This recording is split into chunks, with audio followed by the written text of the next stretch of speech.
Oke, bismillahirrahmanirrahim. Assalamualaikum warahmatullahi wabarakatuh. Alhamdulillahirabbil alamin wassalatu wassalamu ala asrofil anbiya'i wal mursalin wa ala alihi washabihi ajmain amma ba'du. Pertama-tama yang terhormat kepada Abi Hanif dan Nurida selaku pengasuh pondok Seperkamu Karaba Hanifida. Yang kedua terhormat kepada guru-guru MTSM Al-Karaba Hanifida.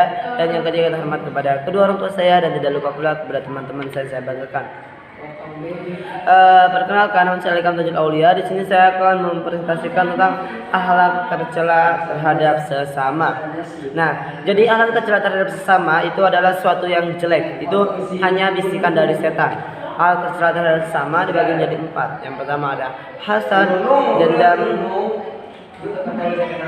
ghibah, dan namimah. Nah, yang pertama ada hasad. Hasad itu adalah suatu iri hati. Nah, jadi misalnya itu teman kita mendapatkan kesenangan, kita iri hati, itu namanya hasad.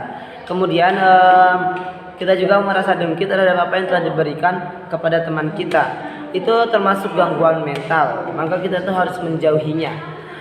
Kemudian yang kedua ada dendam. Nah, jadi dendam itu adalah membalas suatu kejahatan orang lain dengan kejahatan. Nah, jadi alangkah baiknya apabila kita dijahat oleh orang lain, maka kita membalasnya dengan kebaikan. Itu sangat susah, tapi sangat bagus. Orang yang biasanya itu membalas kejahatan dengan kejahatan itu namanya pendendam. Nah, kita itu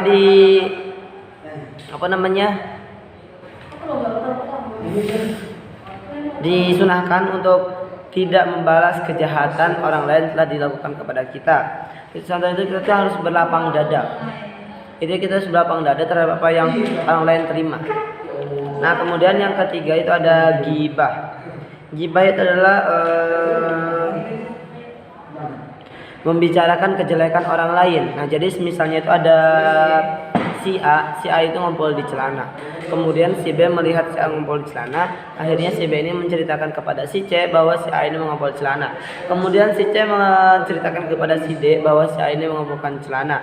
Kemudian si D ini menceritakan kepada si E bahwa si A itu mengumpul di celana. Nah, itu tidak baik karena itu termasuk membicarakan kejelekan orang lain. Dan itu termasuk fitnah.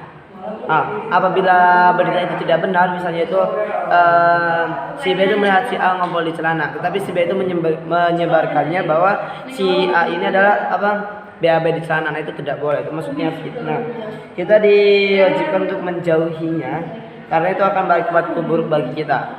Kemudian terakhir ada namimah. Namimah itu adalah mengadu domba. Contohnya seperti kata si C kamu jelek. Kemudian si B itu ngomong ke si C, C kata si A kamu jelek. Nah, itu akhirnya kan terdapat perseteruan antara si A dan si C. Akhirnya pun ciciar. Maka kita itu akan berakibat bagi kita juga apabila misalnya seperti tidak mendapatkan teman dan lain-lain. Itu dilarang oleh Allah dalam surat Al-Hujurat ayat 6. Oke, sekian dari saya. Kalau mohon maaf. Assalamualaikum warahmatullahi wabarakatuh.